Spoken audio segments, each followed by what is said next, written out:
Unexplained infertility क्या होती है? क्योंकि कई बारी आपको लगता है कि आपकी रिपोर्ट्स आई है, आपके यूट्रस, आपके ओवरीज़, आपके ट्यूब्स इनफैक्ट एचएसजी के बाद सब कुछ नॉर्मल दिखाने के बावजूद भी प्रेगनेंसी क्यों नहीं हो रही? तो आज जानेंगे डिटेल में। मैं डॉक्टर खुशबू आनंद हूँ और अपने इस चैनल पे मैं आईवीएफ और प्रेगनेंसी से रिलेटेड सारी जानकारियाँ देते रहती हूँ।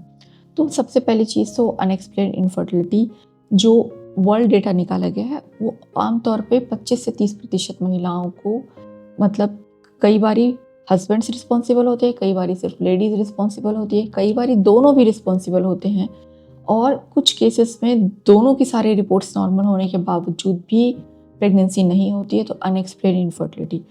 तो बेसिकली डेटा ये कहता है कि अनएक्सप्लेन्ड इनफर्टिलिटी में एक बारी आप जब दूरबीन से टेस्ट करवाते हो तो उसमें भी आपको कुछ हद तक जो रीजंस है वो पता चल जाते हैं। फिर कुछ स्पेशलाइज्ड हार्मोनल टेस्ट होते हैं, वो रिस्पॉन्सिबल होते हैं कि आपकी जो बच्चेदानी की लाइनिंग है वो कई बार रिसेप्टिव नहीं होती है, या फिर वो स्पेशल जो इम्प्लांटेशन का विंडो है वो भी हम लोग अगर आईवीएफ कई बार सक्सेस नहीं हुआ तो उसमें हम लोग एरा टेस्टिंग की मदद से भी उसकी जानकारी लेते हैं।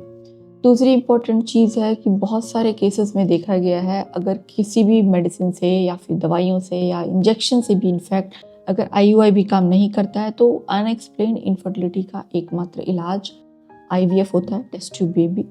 वो आप अपने डॉक्टर से सलाह ले सकते हो कि उसमें किस तरह से आपको हेल्प मिलती है।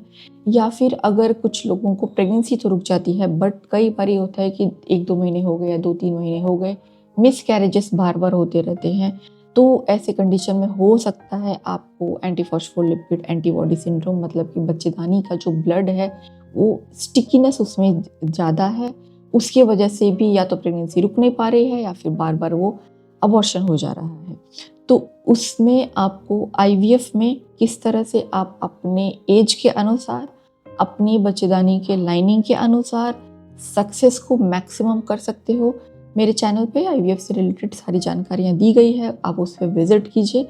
और अगर आपको कई बारी आपके आईवीएफ फेल हुए हैं तो एडवांस आईवीएफ में आप किस तरह से जा सकते हो उसके बारे में डिटेल में बताया गया है। और एंटीफॉस्फोलिपिड एंटीबॉडी सिंड्रोम का जो डिटेल है वो नेक्स्ट वीडियो में हम बात करेंगे। तब तक के लिए आप चैनल विजिट कीजिए और अपने क्वेश्चंस जो हैं वो कमेंट सेक्शन पे पूछ सकते हैं। Thank you.